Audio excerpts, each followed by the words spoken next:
Bueno, hola, buenas tardes. Hoy tenemos dos temas. Básicamente es la patología neurogenética del sistema nervioso periférico, donde vamos a hablar un poco de las principales afecciones, tanto de músculo como de nervios.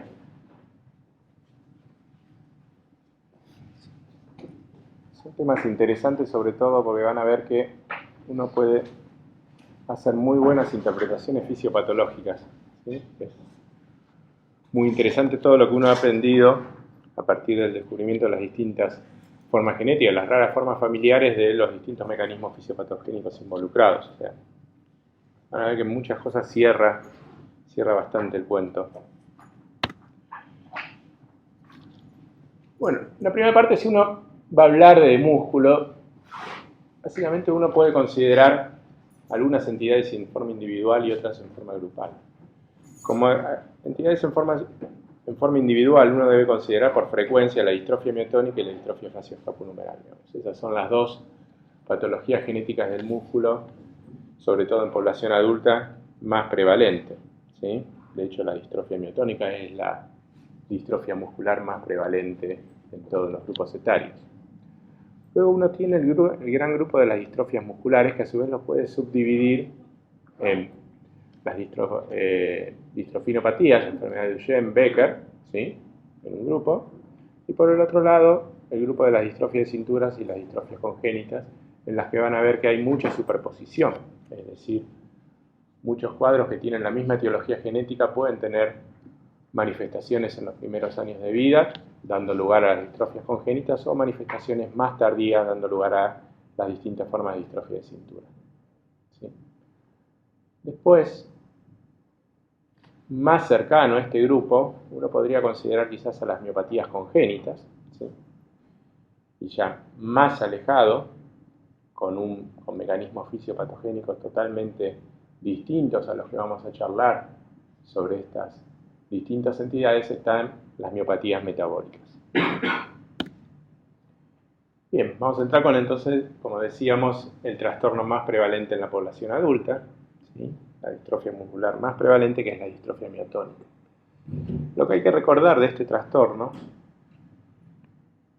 es que es una enfermedad multisistémica, es decir, además del compromiso muscular, hay afectación en distintos órganos de la economía, ¿sí? Y hay algunos signos que son muy sugestivos de esta patología y que, ante un paciente que tiene cierto compromiso neuromuscular, nos tienen que hacer sospechar en distrofia miotónica. Uno es la presencia de cataratas. Y unas cataratas que tienen ciertas características particulares, que son las cataratas subcapsulares. Entonces, un paciente que tiene trastorno neuromuscular, ¿sí? La presencia de cataratas subcapsulares debe hacer pensar en distrofia miotónica. Otro es la asociación con endocrinopatías, diabetes, ¿sí? Y el otro es la asociación con trastorno de la conducción cardíaca. Por supuesto, a esto se suman los dos síntomas neuromusculares clásicos de la enfermedad, que son la debilidad muscular y las miotonías.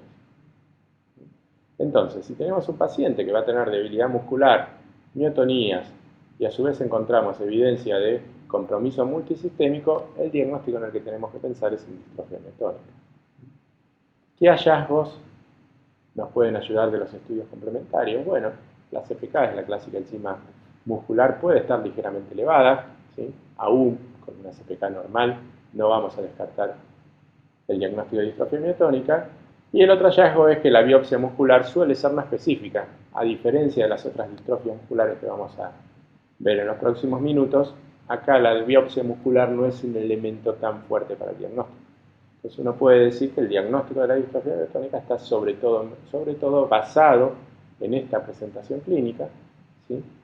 Con algunas particularidades fenotípicas que una vez que uno ve a un paciente con distrofia miotónica fácilmente puede reconocer los pacientes que vuelve a ver con este mismo diagnóstico, el compromiso de debilidad facial, la fascia que adquieren estos pacientes por ese compromiso facial y con el compromiso de la musculatura bitemporal, ¿sí? Es muy característica junto a una calvicie bastante prematura, sobre todo en los pacientes hombres. Entonces uno ve una constitución fenotípica que hace sospechar fácilmente en distrofia miotónica. Bien, la distrofia miotónica hay dos tipos de distrofia miotónicas. Hay una distrofia miotónica tipo 1 y una distrofia miotónica tipo 2, con sutiles diferencias clínicas, con mucha superposición en toda esta manifestación clínica que venimos mencionando, y que la diferencia está dada en cuál es el defecto molecular, ¿sí? Ambas enfermedades están provocadas por expansiones anormales, ¿sí? Por elementos repetitivos del genoma expandidos en forma normal. En el caso de la distrofia miotónica es una expansión de trinucleótidos, de la tipo 1 es una expansión de trinucleótidos, y en el caso de la tipo 2 de un tetranucleótido. No viene al caso. La mayor parte de los enfermos tienen esta alteración genética en el gen de DMPK, que es el gen de la distrofia miotónica tipo 1. ¿Sí? Bien, la distrofia miotónica a su vez uno la puede subdividir en distintos tipos o en distintos grados de severidad, y esta severidad va a correlacionar directamente con el número de expansiones, con el número de alelos expandidos que tengan esos sujetos. Entonces vamos a ver que aquellos sujetos que tengan una expansión entre 100 y 1000, ¿sí? 100 a 1000 número de tripletes expandidos, van a tener la forma clásica con todas las características clínicas que venimos mencionando hasta ahora. Pero van a ver que aquellos que tienen un número de expansiones ligeramente por encima del número normal, ¿sí? Pueden tener formas frustras o formas muy leves en las que solo esté presente la cataratas y una sutil miotonía. Y en el otro extremo vamos a tener aquellos sujetos que tienen números muy grandes de expansiones, mayor a 1000, ¿sí? Que van a dar lugar a la forma congénita, ¿sí? Que es la forma más severa, y que es la forma que siempre tenemos que sospechar o prever que puede suceder ante la descendencia de una paciente mujer afectada con distrofia miotónica. Ese es el riesgo, como vamos a ver después, en las pacientes mujeres con distrofia miotónica. Entonces, en la distrofia miotónica tipo 1, no solo la determinación molecular permite confirmar el diagnóstico, sino que a su vez ayuda a tipificar o establecer el pronóstico de severidad de ese paciente. Bien, como es una enfermedad multisistémica, también los controles y el seguimiento que vamos a hacer va a tener que implicar a distintos especialistas o a distintas áreas de la medicina. Entonces, como decíamos, va a tener que tener un seguimiento por oftalmología para evaluar estas cataratas subcapsulares, un seguimiento por endocrinología para evaluar la tiroides y diabetes, y un seguimiento obviamente por cardiología para controlar los trastornos del ritmo, que es la principal causa de morbilidad cardíaca en estos pacientes.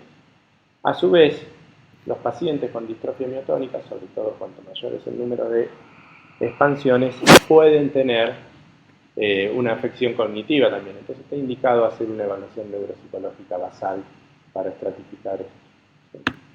¿Qué debemos tener en cuenta en el asesoramiento genético? Bien, algunos detalles. Es una enfermedad autosómica dominante. Esto nos marca el riesgo de recurrencia. Existe fenómeno de anticipación. Quizás la mejor manera de ejemplificar el fenómeno de anticipación está dado por el riesgo de distrofia miotónica congénita en la descendencia de pacientes femeninas, donde podemos establecerlo entre un 50-60% cuando la madre tiene más de 300 repeticiones. Entonces, yo tengo una paciente mujer, certifico el diagnóstico, cuantifico el número de repeticiones, veo que tiene más de 300 repeticiones, ya sé que hay un 50-60% de chances de que su descendencia pueda desarrollar una distrofia miotónica congénita. Es importante saberlo de antemano porque hay que tener todos los cuidados neonatales para el momento de su nacimiento. Bien, ¿qué aprendimos de la fisiopatología de la distrofia miotónica a partir del reconocimiento del defecto genético? Empezamos a aprender que existen un grupo de enfermedades que hoy son denominadas enfermedades del ARN. Ustedes me pueden decir, bueno, esta es una enfermedad en realidad que la alteración está en el ADN, ¿por qué me decís que es una enfermedad del ARN? Bueno, al igual que con otras enfermedades en las que hay un número anormal de expansiones, sobre todo en aquellas enfermedades por expansiones anormales en regiones no codificantes, como el caso de la distrofia miotónica, distinto a las ataxias espinocerebelosas que habíamos visto clases anteriores donde la expansión anormal está en región exónica, o sea, son expansiones pequeñas. Ustedes se acuerdan que los rangos de normalidad y anormalidad estaban en el orden de las decenas, acá estamos hablando en el orden de centenas o mil, ¿sí? O sea, es un número muy grande de expansiones. Ese número muy grande de expansiones, que se ve, insisto, en las enfermedades por expansión no codificantes, ataxia de Friedrich, distrofia miotónica, ¿sí? Esclerosis lateral amiotrófica, como vamos a ver en las últimas clases, ¿sí? Provocan cambios estructurales en la molécula de ADN. Esos cambios estructurales en la molécula de ADN se traducen en cambios estructurales en la molécula de ARN. O sea, la estructura que adopta en el espacio la molécula de ARN, en contigüidad por esta región expandida, ¿sí? Va a ser que actúe como una suerte de imán para otros ARN funcionales, ¿sí? ARN con función sobre todo en los mecanismos de splicing, o sea, en los mecanismos de regulación de la expresión genética. Entonces, este ARN con esa secuencia muy expandida adquiere una conformación anormal en el espacio y pasa a ser como pegajoso para otros ARN. Pega a esos otros ARN, que son ARN regulatorios de la transcripción de cientos o miles de genes. Entonces, ¿qué sucede? Un defecto genético en un solo gen, como es el caso de la distrofia miotónica, en realidad está provocando secundariamente alteraciones en la expresión de miles de genes. ¿Y qué pasa? Esos miles de genes incluyen muchos de los que son responsables de los distintos síntomas multisistémicos de la distrofia miotónica. Entonces esto nos explica por qué una enfermedad muy monogénica, ¿sí? Con una alteración genética que es no codificante, o sea, el aminoácido, la secuencia aminoácidica de la proteína, donde está la alteración genética en la distrofia miotónica, ¿sí? No tiene ningún cambio con respecto a la forma normal de esa proteína. La alteración está más arriba, en el ARN, y secundariamente en montones de genes regulados por esta alteración estructural en el ARN de la distrofia miotónica. Algunos de los genes que se ven afectados son, por ejemplo, el del canal de cloro, ¿sí? Ese canal de cloro, ¿qué síntoma va a dar? La miotonía característica de la distrofia miotónica. Otro es el gen de una MBNL, que es una proteína muscular, y esa es la responsable de precisamente la distrofia miotónica, ¿sí? Muchos más que explican la afección multisistémica. Entonces esto abrió un nuevo campo de estudio en el conocimiento de la fisiopatología de las enfermedades del sistema nervioso en general y de las enfermedades del sistema nervioso neurogenéticas en particular, con alteraciones en el metabolismo de los ARN, consecuencia de alteraciones estructurales por enfermedades por expansión. Entonces eso es lo interesante de la fisiopatología electrogenética. Vamos a otra enfermedad que también tiene un gran campo de interés, sobre todo a partir de la fisiopatología, como van a ver. Bueno, acá también la presentación clínica o el fenotipo es muy característico, y cuando uno ve a un paciente con distrofia facio-escapulohumeral, ¿sí? Fácilmente cuando vuelve a ver otro paciente con manifestaciones características lo pueda reconocer. En su nombre están los grupos musculares que se ven más afectados, o sea, el compromiso de la musculatura facial es una de las distrofias musculares con compromiso de la musculatura facial, que no son tantas. Hay compromiso de los estabilizantes de la escápula, por eso lo que uno va a ver es una escápula arada, ¿sí? Espontánea o ante el estímulo, ¿sí? Y lo que uno va a ver también es un compromiso de la musculatura distal en miembros inferiores, por eso va a haber una afectación de la dorsiflexión del pie. Entonces, compromiso facial, compromiso de la cintura escapular y compromiso distal en la musculatura del pie. Y otra cosa uno tiene muy característica y cuando la ve no se olvida en estos pacientes es la hiperlordosis lumbar. ¿Sí? Tienen una hiperlordosis sumamente exagerada, que es muy reconocible cuando uno la observa por una vez en pacientes sucesivos. Y es una enfermedad con alta variabilidad en su severidad clínica, una alta variabilidad interfamiliar e intrafamiliar. Es una enfermedad con herencia dominante, autosómica dominante, pero con una penetrancia sumamente incompleta. Entonces, la presencia de pacientes con distrofia facioscapulohumeral sin historia familiar positiva es bastante frecuente de observar precisamente por esta penetrancia incompleta. A su vez, la heterogeneidad en la severidad clínica dentro de una misma familia afectada por distrofia facioscapulohumeral también es algo bastante frecuente de observar. Acá, al igual que la distrofia miotónica, la CK puede estar ligeramente elevada, pero no es un factor determinante para hacer el diagnóstico, y la biopsia muscular también suele ser no específica y puede mostrar incluso cambios inflamatorios, confundiendo a veces la sospecha etiológica del compromiso muscular. Hay un signo que está presente en un 60% de los pacientes, también puede ayudar a orientar el diagnóstico, que es la presencia de vasculopatía retiniana. Entonces, hacer un fondo de ojo en un paciente con una miopatía, con una debilidad muscular, también sirve, ¿sí? Porque si encontramos tortuosidad en esos vasos retinianos nos puede hacer sospechar en distrofia facioscapulohumeral. Y otro de los compromisos es la hipoacusia neuromuscular. ¿Sí? Vamos a la molecular de esta enfermedad. Bien, acá es al revés. Acá en vez de estar una secuencia repetitiva expandida, está reducida. ¿Sí? Los alelos normales tienen más de 10 repeticiones, 11 para arriba, de 11 a 100 repeticiones. ¿Sí?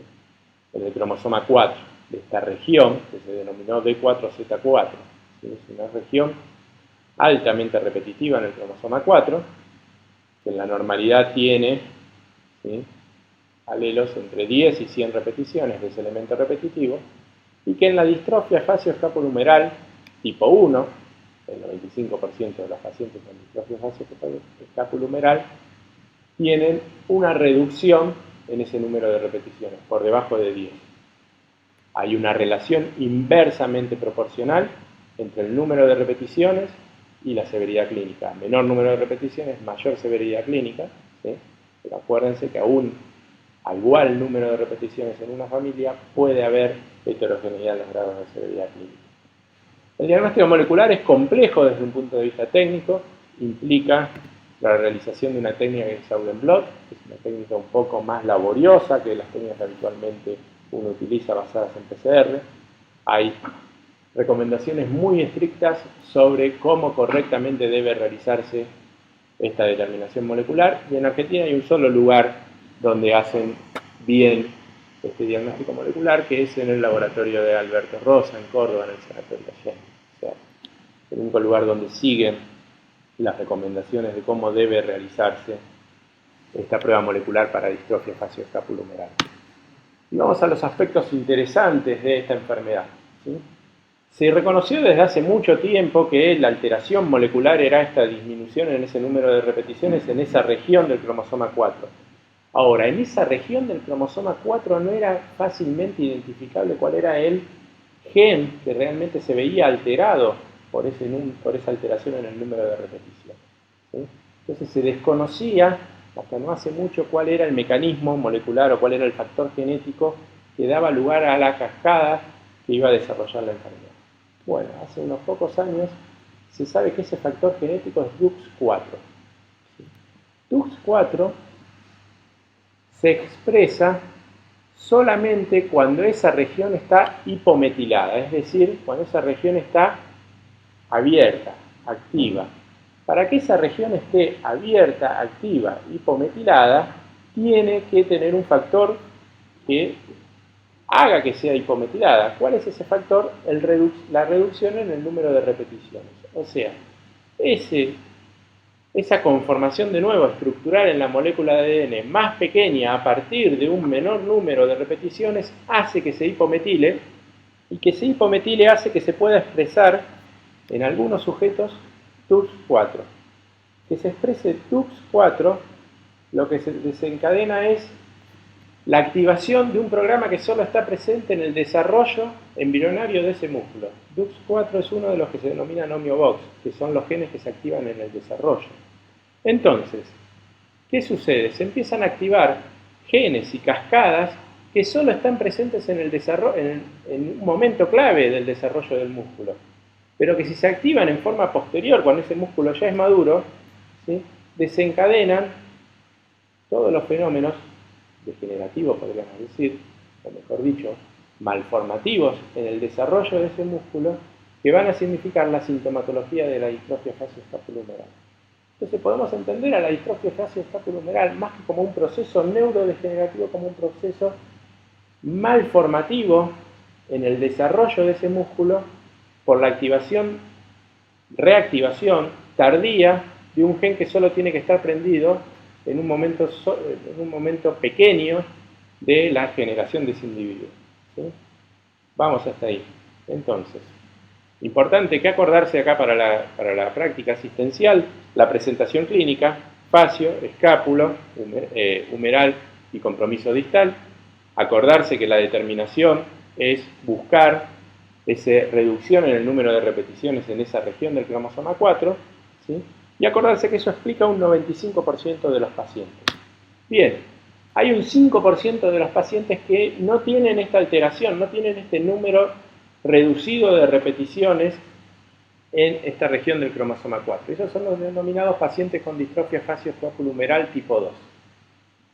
Hace unos pocos meses, ¿sí?, salió un trabajo donde identificaron el defecto genético en los pacientes con distrofia facioscapulohumeral tipo 2. ¿Y qué encontraron? Una cosa muy interesante, que el mecanismo, ¿sí?, de herencia es digénico. O sea, implica dos factores. ¿Cuáles son esos dos factores? Las mutaciones en este gen que se denomina SMCHD1 y una sobreexpresión de DUS4 nuevamente, ¿sí?, por una región del cromosoma 4 hipometilada. ¿Por qué está hipometilada en estos sujetos? Porque tiene mutaciones en este gen, SMCHD1. ¿Y qué es SMCHD1? Un regulador de la metilación de múltiples regiones cromosómicas. ¿Sí? Entonces, se necesitan dos factores genéticos, por eso digénica, las mutaciones en SMCHD1 y determinados haplotipos que hagan que esta región del cromosoma 4 se vaya a comportar como hipometilada ante esta mutación en SMCHD1. ¿Sí? Eso hace que se pueda sobreexpresar o reexpresar DUX4 y vuelva a pasar lo mismo que hablábamos en la forma tipo 1, o sea, esa reactivación de un programa del desarrollo. Es decir, las dos formas de distrofia facioscapulohumeral en definitiva tienen la misma vía funcional disregulada, que es una reactivación de un programa del desarrollo. Llegan al mismo camino compartiendo distintos mecanismos moleculares. ¿Sí? Eso es lo interesante de esta patología. Y por último, este gen, al ser regulador de la metilación de múltiples regiones cromosómicas, potencialmente podría explicar variabilidad en otras enfermedades monogénicas, ¿sí?, que no sean necesariamente monogénicas, sino que requieran también de una regulación en la metilación de otras regiones cromosómicas. Entonces, este resulta ser un gen candidato muy atractivo para ser investigado en otras enfermedades monogénicas que tengan variabilidad intrafamiliar y que esa variabilidad pudiera ser relacionada con cambios en la metilación de esos genes o en la regulación de la expresión de esos genes. Entonces, abre también el camino para el estudio de otras enfermedades neurogenéticas y no. Bien, vamos al grupo de las distrofias musculares. Las distrofias musculares es fácil entenderlas si uno tiene en la cabeza este gráfico. Este gráfico es el que trata de representar las proteínas, ¿sí?, que median la relación entre la maquinaria de contracción muscular, que es la actina y miosina, ¿sí?, las proteínas citoesqueléticas que están solo organizadas en el músculo estriado en forma longitudinal y unidas con la banda Z en sus extremos, ¿sí?, con un complejo transmembrana formado por los sarcoglicanos, ¿sí?, y la unidad beta del distroglicano, que se une a una serie de moléculas de superficie que no tienen otra función que la de unir con la membrana celular de otra fibra muscular contigua. Entonces hacen que la contracción de una fibra se pueda transmitir a la de al lado, y eso hace el funcionamiento ordenado de los músculos que se contraen, como el músculo cardíaco o el músculo esquelético. Entonces, acá podemos reconocer que hay tres regiones o tres grupos funcionales. Uno que es precisamente la maquinaria de motilidad, ¿sí? Actina, miosina. Otro que es las proteínas transmembranas, sarcoglicanos, distroglicanos, unidos con la maquinaria de motilidad por la distrofina, y la unidad alfa de distroglicano que actúa como puente con esas proteínas del espacio extracelular, ¿sí? Que van a ser las de unión, que son las lamininas o merosinas, la laminina alfa o merosina y la integrina alfa 7. Entonces ustedes van a ver que cuando están afectadas estas moléculas, estas proteínas del espacio extracelular, ¿sí? Mayoritariamente van a dar lugar a las distrofias musculares congénitas. Cuando está afectada el complejo de transmembrana, mayoritariamente va a dar a las distrofias musculares juveniles o del adulto, las distrofias de cintura. Y cuando está afectado la distrofina, va a dar lugar a la enfermedad de Duchenne o Becker. Pero ven que hay una contigüidad anatómica y funcional en la ultraestructura de ese músculo. Entonces, si uno recuerda este gráfico, va a poder recordar mejor las distintas formas de compromiso muscular distrófico y poder hacer un enfoque un poco más ordenado, ¿sí? Porque si no, uno se pierde en una clasificación que es muy, muy extensa, como vamos a ver. Vamos al primer grupo. El primer grupo es la distrofia de Duchenne, o la enfermedad de Becker, que es una enfermedad monogénica, ¿sí? Que tiene mayor o menor severidad dependiendo del tipo de alteración molecular que está sucediendo en la distrofina. Bien, hay compromiso tanto de músculo estriado como de músculo cardíaco, miocardiopatía. Hay un espectro de compromiso, hay sujetos que solo tienen miocardiopatía, ¿sí? Y pueden ser solo una hipertrofia miocárdica con mutaciones en la distrofina, ¿sí? Pacientes que solo pueden tener mioglobinuria asociada a ejercicio o calambres asociados a ejercicio, y los pacientes clásicos que tienen desde un grado mayor, van teniendo mayor grado de compromiso muscular, pasando por el Becker y llegando a la enfermedad de Duchenne. Siempre en esta enfermedad está la CPK elevada, altamente, entre 5 a 10 veces el valor normal, ¿sí? Y el diagnóstico es molecular hoy en día. Está primero el estudio molecular sobre la biopsia muscular, como vamos a ver. Bien, si uno hiciera la biopsia, ¿sí? Básicamente podría, o debería, hacer una cuantificación por inmunistoquímica de la distrofina y poder cuantificar qué niveles de expresión o de presencia de distrofina hay. Y va a ver que hay una correlación entre la ausencia o niveles casi indetectables de distrofina con la forma más severa, que es el Duchenne, ¿sí? hasta niveles cercanos a la normalidad o no tan disminuidos en el Becker, ¿sí? Y a su vez esto uno lo puede observar también en las mujeres portadoras, porque esta es una de las enfermedades donde el defecto molecular está en el cromosoma X. La mayor parte de las mutaciones más frecuentes en las distrofinas que causan estas enfermedades son de lesiones sobre todo de la región terminal del gen, es el gen más grande de nuestro genoma, ¿sí? Y son de lesiones de varios exones, ¿sí? Esto va a determinar también la metodología analítica que debemos utilizar. Clásicamente hay una regla que se suele utilizar para predecir el grado de severidad en función de la alteración molecular que uno encuentra. Y es la regla de respeto del marco de lectura. Es decir, si esa lesión no afecta al marco de lectura, en general el compromiso suele ser menor y suele ser un Becker. ¿Por qué? Porque va a dar lugar a una proteína un poco más chica, pero una proteína relativamente con conservación de los dominios funcionales.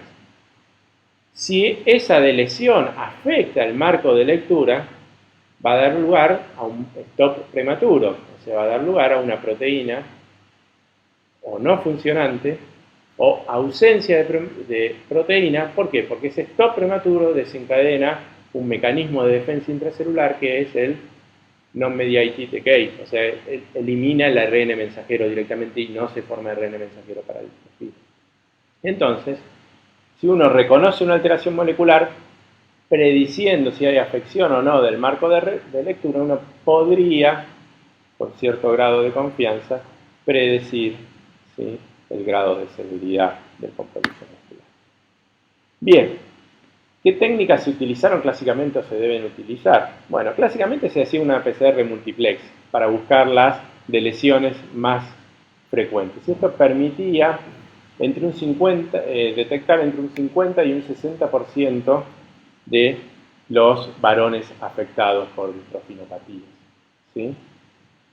O sea, quedaba un 30-40% fuera de la detección. Luego se empezó a hacer MLAPA, que es otra técnica molecular para encontrar de lesiones y algunas mutaciones puntuales. Esto subía la chance o la sensibilidad de la prueba a un 70-75%.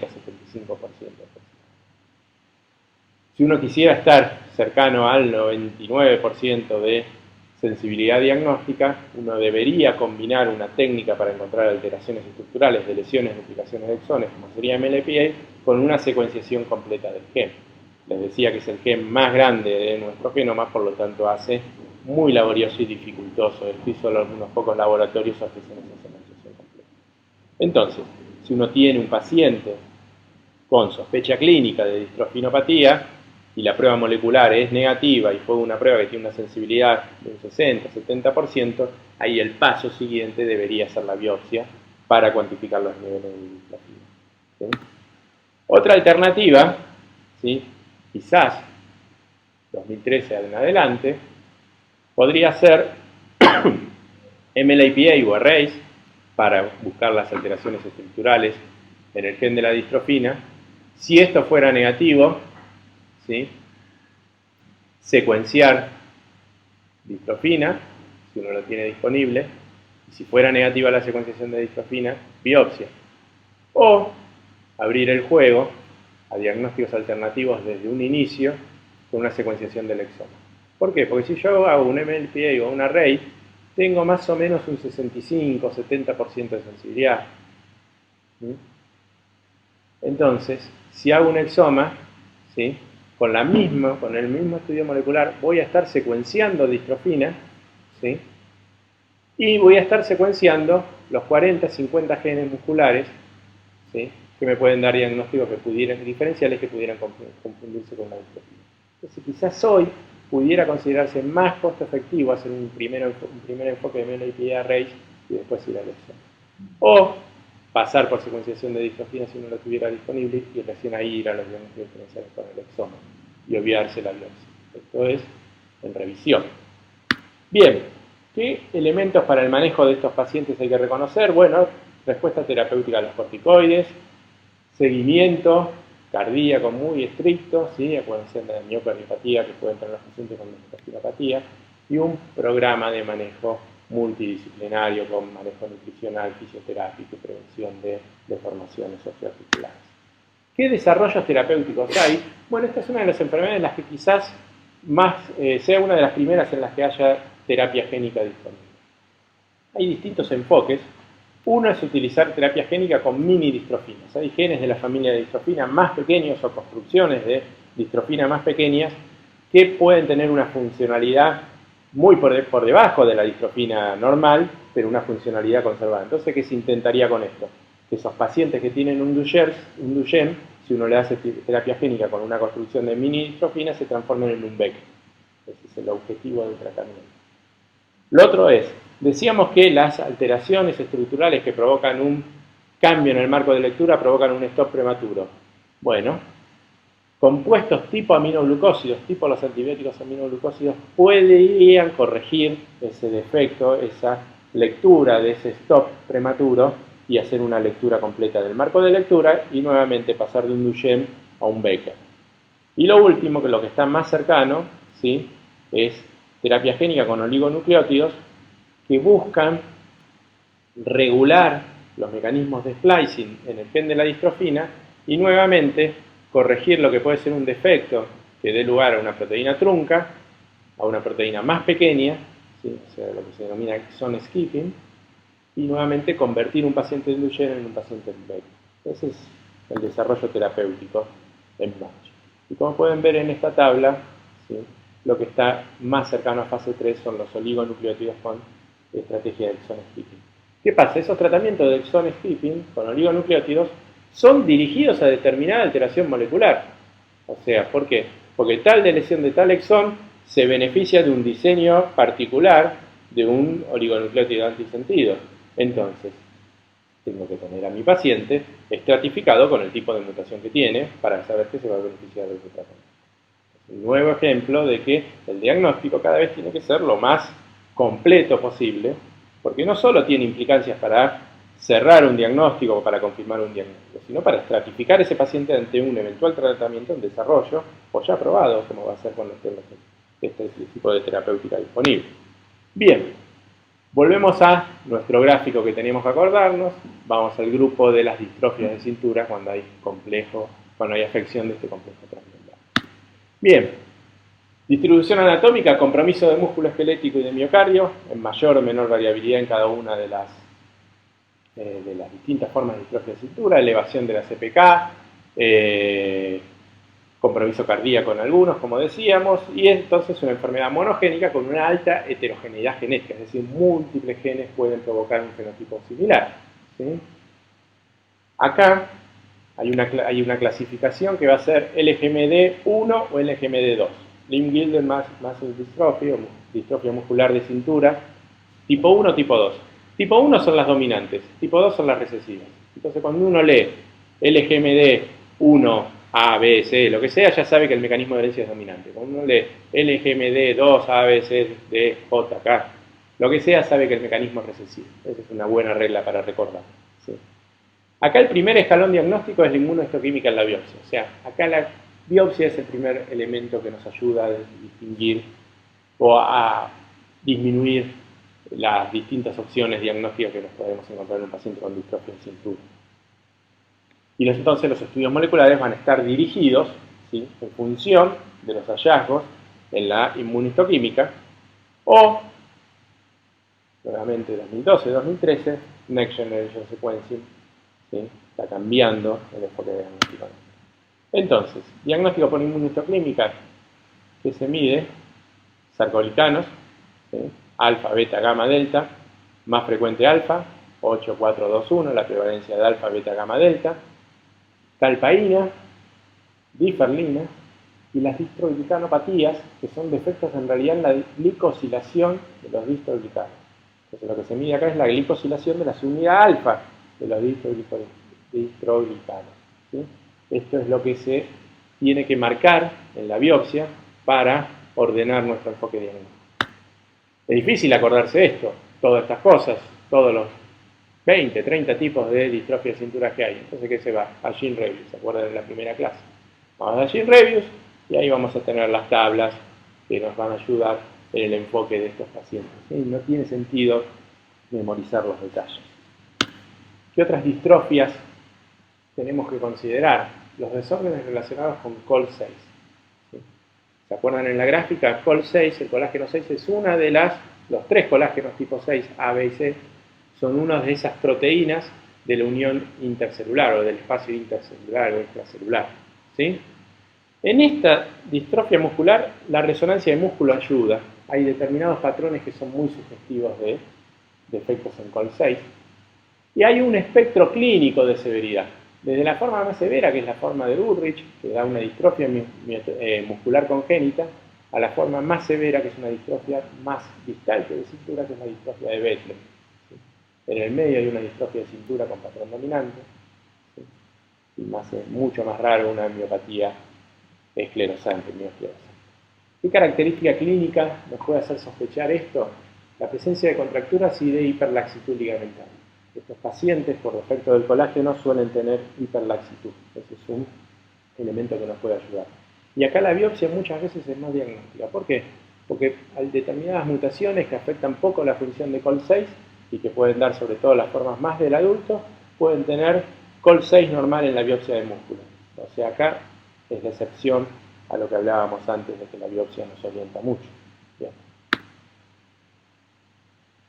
Y decíamos esto, acá tenemos un ejemplo, exoma, ¿sí?, de distrofias musculares de cintura, nos permite con una única prueba molecular, ¿sí?, lograr un enfoque diagnóstico mucho más amplio y mucho más costo efectivo, ¿sí?, que el enfoque tradicional que seguimos haciendo hasta ahora de biopsia muscular, inmunomarcación, ¿sí?,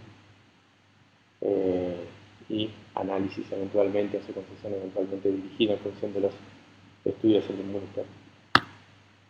Entonces esto está cambiando el enfoque del diagnóstico molecular de este trastorno, al igual que, como venimos diciendo en todas las clases, el resto de los trastornos neurogénicos. Bien, finalmente el grupo de las distrofias congénitas, que son por alteraciones en las proteínas de la matriz extracelular, ¿sí? Y acá básicamente lo que tenemos que recordar son dos o tres cosas. Una es, nos ayuda en la inmunohistoquímica la marcación para merosina o laminina. Laminina alfa, perdón, no laminina. O sea, nos va a dividir el grupo de distrofias congénitas si merosina está presente o está ausente en la inmunohistoquímica, ¿sí? Y lo otro que nos ayuda es la presencia de alteraciones en la resonancia de cerebro. O una malformación del desarrollo muscular o una lesión extensa de sustancia blanca, ¿sí? Si hay alteraciones en la resonancia de cerebro, nos va a hacer pensar en los defectos en la glicosilación de los distroglucanos, de la unidad alfa de distroglucanos, o en merosina, o la laminina alfa. Bien. Nuevamente acá, ¿sí?, tampoco tiene sentido recordar todos los distintos tipos de distrofias congénitas. Shin-Rabius, tenemos tablas para buscar eso, ¿sí? Deficiencia de merosina, laminina alfa y distroglucanopatías, ¿sí? Si la resonancia es anormal por leucoencefalopatía, pensar primero en merosina o laminina alfa. Si hay una malformación del desarrollo cortical, pensar más en distroglucanopatías. Luego tenemos dos defectos musculares ya en otros grupos, en otras localizaciones en la célula. Uno es una proteína de la membrana nuclear, que puede dar Emery-Dreifuss, o un síndrome de drop-head, de caída aislada del cuello, o un síndrome de espina rígida por una proteína del complejo de Golgi, del retículo endoplasmático rugoso, la selenoproteína, no importa. Son diagnósticos diferenciales porque a veces tienen, por la edad de presentación, superposición con las distrofias. Bien, nuevamente, Shin-Rabius, tabla, se busca, no es necesario. ¿Cuál es el enfoque diagnóstico de esto? Bueno, antes, un enfoque escalonado, resonancia del cerebro, biopsia muscular para tinción de merosina, ¿sí?, en función de los hallazgos de la resonancia y de la tinción de merosina, un ordenamiento de los grupos de genes con más posibilidades tienen. Ahora, diagnóstico molecular, Next Generation Sequencing. Nuevamente lo mismo. Ante desórdenes con alta heterogeneidad genética, mucho más costo efectivo Next Generation Sequencing. Bien, y vamos al grupo de las miopatías congénitas. Las miopatías congénitas uno quizás las puede considerar una malformación en el desarrollo del músculo también, ¿sí?, sobre todo las miopatías centronucleares o miotubulares, ¿sí? Luego uno tiene el grupo de la Central Core, ¿sí? Acá el diagnóstico está dado por la anatomía patológica, o sea, la presencia de núcleos centrales, la presencia de Central Core, la presencia de cuerpos nemalínicos. ¿Sí? Acá lo importante es, en Central Core, buscar mutaciones en RIR1, porque por susceptibilidad a hipertermia maligna. Esto es importante en estos pacientes. Y en nemalínica es mucho más heterogéneo. Si uno toma el grupo de las miopatías congénitas, la mayor parte son core, ¿sí?, con core en la anatomía patológica, y la mayor parte tienen mutaciones en RIR1, aproximadamente la mitad. Entonces, si uno tiene un paciente con miopatía congénita, pensar rápidamente que puede haber riesgo de hipertermia maligna. ¿Por qué es importante esto? Porque uno de los estudios para llegar a esto es la biopsia, y la biopsia requiere anestesia. Ten cuidado con eso. Bien, un poco más compleja la primera figura, solo para recordar, complejo motor, ¿sí?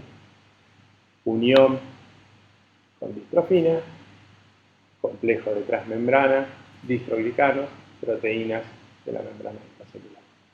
Distrofias congénitas, distrofias de cintura, distrofinopatías, algunas distrofias de cintura, algunas miopatías congénitas. Núcleo hemerhidral.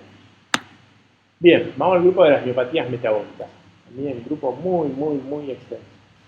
No, es imposible abarcar todas las distintas etiologías. Bien, ¿cómo se manifiestan? Intolerancia al ejercicio. Entonces, si uno tiene un paciente con intolerancia al ejercicio, yo lo dividiría en tres, ¿sí? Como hizo muy bien Andrés Berardo en su revisión de hace un par de años. Estuvo con Di Mauro. La primera división es si hay debilidad muscular fija o no. Si hay debilidad muscular fija e intolerancia al ejercicio, uno tiene que pensar en trastornos mitocondriales. ¿Sí? Ese es el concepto de enfermedad mitocondrial. Luego, debilidad al ejercicio, intolerancia al ejercicio, uno la debe dividir ante baja intensidad o ante alta intensidad de ejercicio. Si hay baja intensidad de ejercicio, uno tiene que pensar sobre todo en los defectos de la beta-oxidación de ácidos grasos. Y acá, ¿cuál es el más frecuente en población adulta? Defectos de carnitil-palmitoyltransferasa tipo 2. ¿Sí? ¿Cómo uno puede aproximarse al diagnóstico con esto? Con un perfil de acilcarnitinas. ¿Sí? Ese es un poco el algoritmo en estos pacientes. Si uno tiene alta intensidad, ver si está presente el fenómeno de second wind, segunda bocanada de aire, si se quiere, para traducirlo de alguna manera. ¿Por qué? Porque los defectos están en el metabolismo de la glucólisis. Entonces, si uno piensa cómo es el metabolismo energético en el músculo ante el ejercicio, primero se degrada el glucosa, ¿sí? Y luego, cuando el ejercicio se hace sostenido, se pasa a la degradación de ácidos grasos, ¿sí? Entonces, ¿qué pasa con estos sujetos? Estos sujetos tienen la intolerancia al inicio del ejercicio, ante el momento más anaeróbico de ese ejercicio, ¿sí? Y luego, si continúan el ejercicio, tienen como una recuperación, que es el fenómeno de second wind o de segunda bocanada de aire. Entonces, acá, ¿cuál es la enfermedad clásica para considerar? La enfermedad de McArdle. ¿Sí? ¿Y cómo hago el diagnóstico de McArdle? Molecular. ¿Sí? La biopsia, hallazgos contradictorios. Entonces, paciente con intolerancia al ejercicio, si hay debilidad muscular fija, pensar en mitocondrial. Si hay fenómeno de second wind, pensar en McArdle. Si no hay fenómeno de second wind y es ante baja intensidad y sostenido la intolerancia en el ejercicio, pensar en defectos de beta-oxidación, perfil de acilcarnitinas o secuenciación de CPT2. ¿Sí? Bien hasta acá. Luego, el otro defecto metabólico que debemos pensar, sobre todo por la disponibilidad de un tratamiento, es la enfermedad de Pompe. La enfermedad neuromuscular progresiva, multisistémica, debilitante, causada por un error congénito del metabolismo, por un déficit enzimático en que enzima la maltasa ácida o la alfa-glucosidasa ácida. ¿Sí? Recesiva, una incidencia calculada en 1 en 40.000, no tan rara, debería no ser tan rara, aunque está muy subdiagnosticada seguramente. Múltiples mutaciones en el gen de la glucosidasa alfa, ¿sí?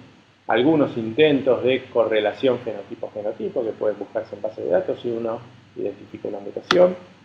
Y reconocer que hay, yo diría, dos grandes formas de manifestación. La forma rápida, severa, fatal, neonatal o de la primera infancia, que se manifiesta sobre todo con miocardiopatía, que requiere un diagnóstico y un tratamiento rápido, si no el chico se muere. Y la forma más indolente que puede llegar a la edad adulta y que puede simular una distrofia de cinturas, por ejemplo, una distrofia facioscapulohumeral, por ejemplo. Bien, ¿cómo se hace el diagnóstico? Con la sospecha clínica y con la prueba de gota seca, que determina la actividad enzimática, esta forma clásica infantil, que progresa insuficiencia cardíaca si no se trata y el chico se muere, ¿sí? Y siempre está presente en ambas formas el compromiso respiratorio. Entonces acá la clave es, en un paciente, que si tiene debilidad muscular proximal, ¿sí?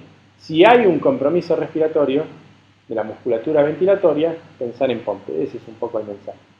¿Cómo es el manejo terapéutico?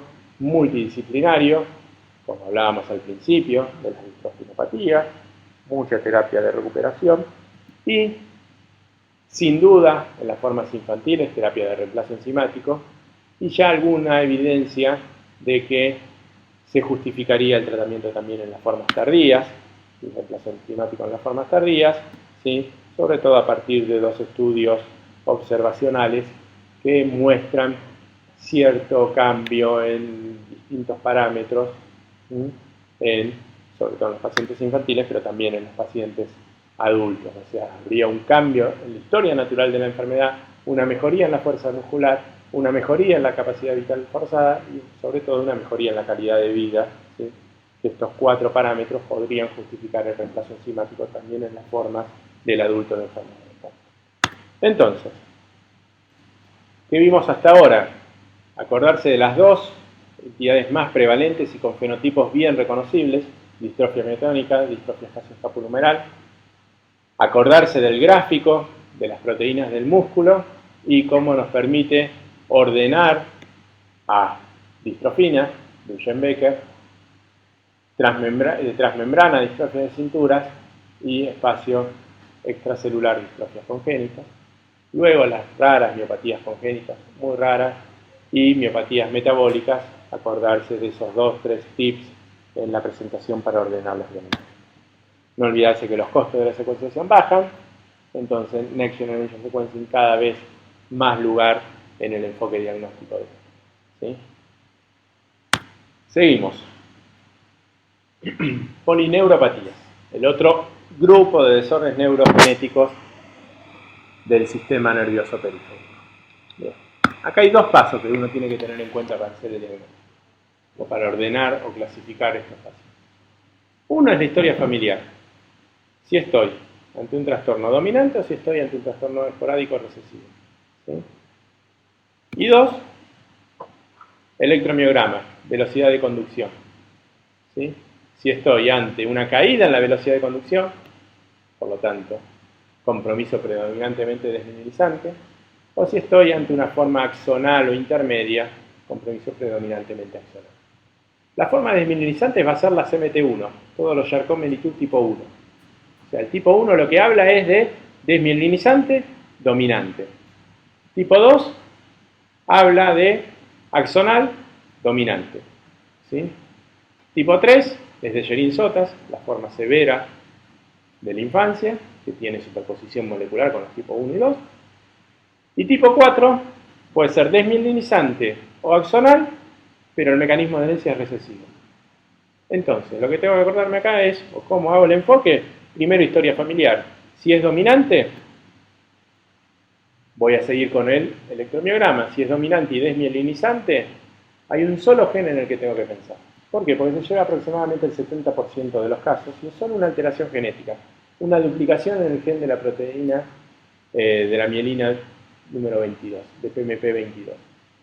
O sea, una duplicación en PMP22 me define la forma de Charcot-Marie-Tooth más frecuente, el CMT1A. El CMT dominante y desmielinizante, que era, hasta el reconocimiento de las alteraciones moleculares, sinónimo de Charcot-Marie-Tooth. Si uno lee los libros clásicos, Charcot-Marie-Tooth es polineuropatía desmielinizante hereditaria. Luego del reconocimiento de los defectos moleculares, se empezó a hablar del resto de los Charcot-Marie-Tooth y se los clasificó, ¿sí? Entonces, ¿por qué? Porque el 70% son así. Bien, entonces, acordarse de duplicación. Si no hay duplicación de CMT, ya estamos en un terreno un poco más engorroso, ¿sí? Y cada uno de los defectos genéticos explica muy poco porcentaje de los casos. Y acá lo que tengo que ver es si hay evidencia de transmisión hombre-hombre. Porque si no hay evidencia de transmisión hombre-hombre, tengo que pensar que puede ser una alteración en conexina 32 o en GJB1, que es el único gen de estos que provocan Charcot-Marie-Tooth desmineralizante dominante que está en el cromosoma X. Entonces, si yo tengo una familia con Charcot tipo 1A, tipo 1, o sea, desmineralizante y dominante, y no hay evidencia de transmisión hombre a hombre, puedo sospechar que sea un ligando al X y puedo entonces dirigir mi estudio a la secuenciación de conexina 32. Si hay evidencia de transmisión hombre a hombre, va a ser autosómico, por lo tanto, acá se me complica, ¿sí? Aunque quizás un poco más frecuente se podría justificar una secuenciación de proteínas.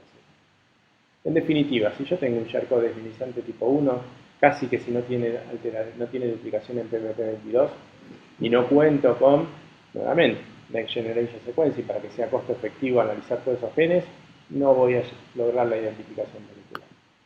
Si es recesivo, o sea, si es un tipo 4 desmineralizante, acá hay un grupo etario que son los gitanos, un grupo étnico que son los gitanos, que tienen 3 genes que se llevan la mayor parte de las mutaciones. Si no son gitanos, ¿sí? Cada una de estas es rarísima, tiene casos anecdóticos reportados, por lo tanto, el porcentaje del sujeto que yo me encuentre con un Charcot tipo 4 desmineralizante y que pudiera encontrar una alteración en alguno de estos genes es muy, muy bajo. Así que nuevamente lo mismo. Para que sea costo efectivo tendría que disponer de Next Generation Sequencing. Bien, algunos aspectos de la forma más frecuente. Tenemos aspectos importantes de la historia natural del Charcot tipo 1A, del PMP22. ¿Sí? Todo lo que ya sabemos, que es dominante, que es desmineralizante, que el pie cabo es un signo clínico muy frecuente, ¿sí? Y que es lentamente progresiva. Es tan lentamente progresiva que en un estudio de historia natural de la enfermedad, la tasa de progresión de la debilidad en los pacientes con duplicación en PMP22 es la misma que en el envejecimiento normal. O sea, van perdiendo función al mismo ritmo que cualquiera de nosotros producto de los años. Ustedes saben que si hacen un electromiograma a un paciente añoso va a tener velocidad de conducción más baja que si se lo hace en un paciente joven. Eso forma parte del envejecimiento. Entonces, es tan lentamente progresiva esta enfermedad, ¿sí?, que uno puede también hablar de un buen pronóstico. En general, estos pacientes, aún con dificultades, mantienen la deambulación ante una edad avanzada. Bien, supongamos que no es desmineralizante y que es axonal, ¿sí? Nuevamente, historia familiar o dominante recesivo. Y nuevamente, si no hay hombre-hombre, pensar en conexina 32, porque conexina 32 puede dar formas desmineralizantes o formas intermedias axonales. Si hay evidencia de transmisión hombre a hombre, ¿sí?, es autosómico dominante, y acá hay que pensar solo en un gen, que es el más frecuente, que es mitofusina 2. Mitofusina 2 se lleva el mayor porcentaje de las formas dominantes de polineuropatía axonal. ¿Cuál es la funcionalidad de mitofusina 2? Está implicada en la fusión de las mitocondrias. Las mitocondrias constantemente se están fusionando y dividiendo, ¿sí? Eso forma parte de los cambios fisiológicos ante los distintos requerimientos energéticos de la célula. Mitofusina es una de las proteínas que media esa unión de una mitocondria con otra en el proceso de fusión. Entonces podríamos considerar que los Charcot tipo 2 axonales, ¿sí?, por mutaciones en mitofusina, son en realidad una enfermedad mitocondrial. Sería una más de las enfermedades mitocondriales, pero por mutaciones en un gen nuclear. Bien, solo como recuerdo, ¿sí?, un estudio epidemiológico en Noruega, ¿sí?, solo para mencionarlo, ven que la mayor parte se lo llama PMP22, ¿sí?, y más o menos la mitad de los pacientes quedaban sin diagnóstico molecular. O sea, todavía, pese a la gran heterogeneidad genética de Charcot-Marie-Tooth, ¿sí?, hay varios genes que van a ser descubiertos en los años 20. O sea, va a ser más compleja aún la clasificación de estos pacientes. Bien, entonces, ¿qué me tengo que acordar de acá? El paciente que tiene el fenotipo clásico, dominante, desmineralizante, duplicación de PMP22, disponible en varios laboratorios, ningún problema. Si es negativa, considerar si puede haber herencia ligada al X con enzima 32, o si es autosómica, proteína Z o PC. ¿Sí? En el resto, en la axonal dominante, acordarse de mitofusina 2 se justifica estudiarla, y el resto pasa a research, ¿sí? Rareza, investigación solamente. ¿Qué se aprendió con todo este gran grupo de genes que se los reconoce como etiopatogénicos en los Charcot-Marie-Tooth o en las polineuropatías hereditarias? Se aprendió mucho de un gran proceso fisiológico en el funcionamiento de las células que tiene particular importancia en el tejido neuronal, que es toda la regulación de los transportes de membrana. ¿Sí? Constantemente en las células se están formando, ¿sí?, estructuras membranosas que están circulando dentro de la célula y transportando distintos mediadores, proteínas, ARN mensajeros, ¿sí?, elementos energéticos, ¿sí?, que hacen al funcionamiento normal de esas células. Entonces, en una situación, y este transporte de membrana a su vez lo puede dividir en dos vías. La vía exocítica, es decir, la formación de vesículas de la célula hacia afuera, o la vía endocítica, que es la adquisición de vesículas a partir de una invaginación de la membrana externa, ¿sí?, de la membrana celular. Cuando está en equilibrio todos estos procesos de transporte, hay salud. Cuando se rompe ese equilibrio, aparece enfermedad. Y un tejido altamente estructurado, como el tejido neural, con una gran compartimentalización y con un gran requerimiento energético y con múltiples procesos fisiológicos sucediendo en forma simultánea, ¿sí?, es particularmente sensible a pequeñas alteraciones en estas vías de transporte de las membranas. Uno lo puede graficar, ¿sí?, el proceso exocítico o interno, ¿sí?, o de síntesis, donde se forma, todo bien ordenado, se forma una vesícula, esa vesícula se transporta a través de la mecánica de transporte que forman las proteínas del citoesqueleto. Esa membrana se va a unir a la membrana externa a partir de proteínas de reconocimiento y se va a fusionar con la membrana externa regulando distintos procesos fisiológicos. Esto es altamente regulado. Bien, los más de 30 genes de Charcot-Marie-Tooth reconocidos, una gran mayoría de ellos tienen función en estos pasos del transporte de membranas, ¿sí? Entonces uno, a partir del reconocimiento de estos genes, aprendió mucho de las distintas vías intracelulares y en consecuencia aprendió mucho del mecanismo de enfermedad de Charcot-Marie-Tooth y en otras enfermedades del sistema nervioso tan disímiles como, por ejemplo, la enfermedad de Alzheimer. ¿Sí? Hay algunos efectos de la enfermedad de Alzheimer que son por alteraciones en transporte de membranas. Algunos ejemplos, ¿sí? Uno puede mencionar al grupo de las dinaminas, ¿sí?, por ejemplo la dinamina 2, que está en los primeros pasos de la formación de esas membranas. Uno puede mencionar a HIF1, que es una de las kinesinas que están en esas proteínas del citoesqueleto moviéndose. Uno puede mencionar a RAP7, que regula los mecanismos finales, ¿sí?, de la adquisición endosómica de una membrana externa. ¿Sí? No importa, es anecdótico, pero es muy interesante para quienes tienen interés en conocer mejor la fisiopatología de muchos desórdenes del sistema nervioso. Entonces, tiene muchas funciones para explorar en las polineuropatías hereditarias. Asesoramiento genético, que debe recordar lo mismo, ¿sí?, dominante, ¿sí?, 50%, y acá transmitir muy bien la información del relativo buen pronóstico de los pacientes que tienen duplicaciones en PMP22. ¿Sí? Si es recesivo, todo lo que ya sabemos. Bien, ya vamos terminando. Entramos al otro grupo de las polineuropatías hereditarias, que son el grupo de las neuropatías que afectan, además de las fibras sensitivas, las fibras autonómicas. Las neuropatías autonómicas sensitivas hereditarias, HC. ¿Sí?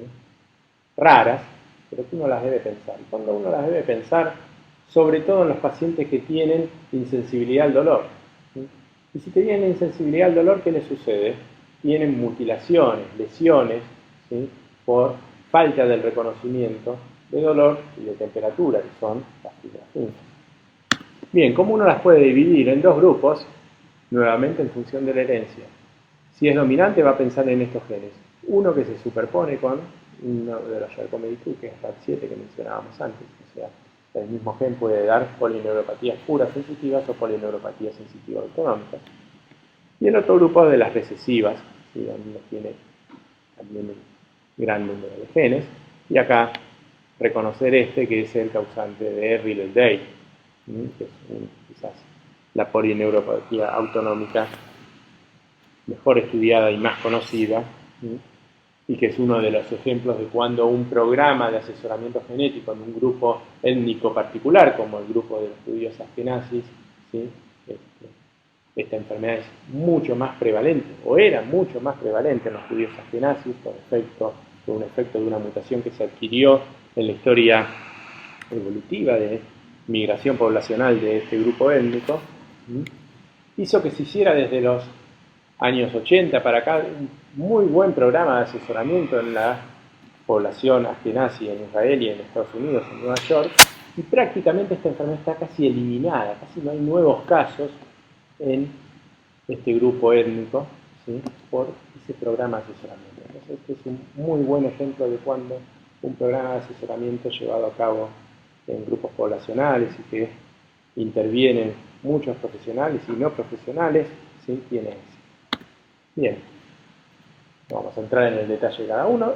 Nuevamente tenemos las tablas en gene reviews, en revisiones, ¿sí? De cada una. Saber que nuestra aproximación va a estar dada por el patrón de herencia, ¿sí?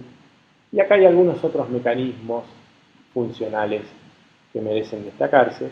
De estos, yo destacaría los que están relacionados con factores de crecimiento.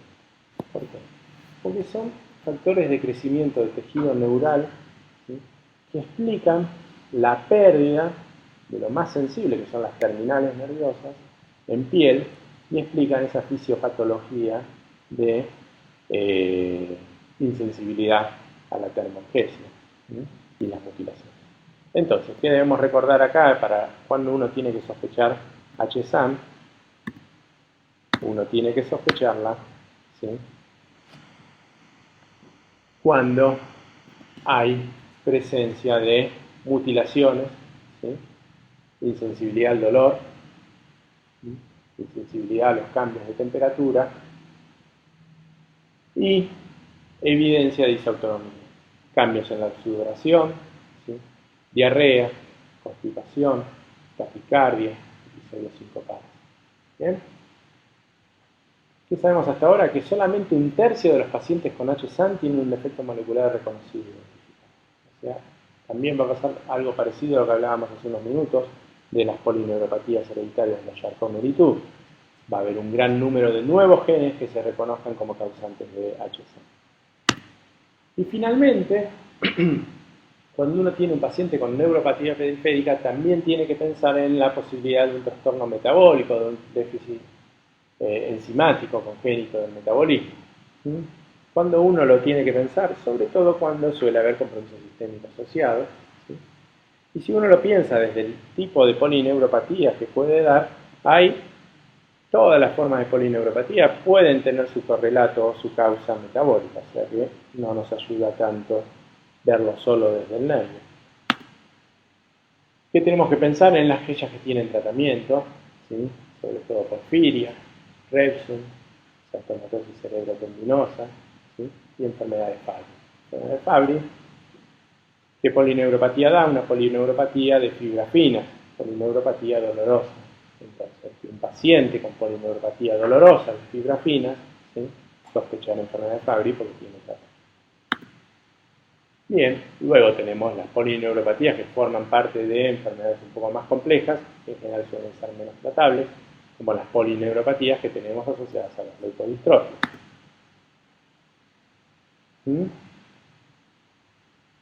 Y luego tenemos aquellas polineuropatías, donde también nuevamente hay manifestaciones sistémicas, pensar en los defectos del ácido fólico, de la cobalamina.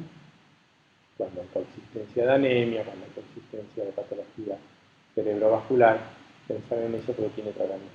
Y la manifestación puede ser una polineuropatía o puede llegar el paciente a la sospecha diagnosticada por una polineuropatía. Seguimos en esa gran lista. Lo más importante es quizás el algoritmo. Y en el algoritmo, ¿sí?, lo que uno tiene que saber es que lo primero que hay que hacer es descartar uno de los Charcot-Marie-Tooth. O sea, si uno tiene un paciente con polineuropatía, primero pensar en Charcot-Marie-Tooth, que son mucho más frecuentes que los defectos enzimáticos. ¿Sí? Uno descartó las formas más frecuentes de Charcot-Marie-Tooth, ahí sí uno se puede plantear la posibilidad de una polineuropatía en el contexto de una enfermedad metabólica. Ahí nos ayudan los estudios complementarios, nos ayudan las neuroimágenes, ¿sí?, y nos ayudan algunas pruebas, sobre todo para las que decíamos que tienen un tratamiento, como las pruebas para porfirio. Eso es lo más destacable. Como siempre, continuará los datos de contacto. Preguntas.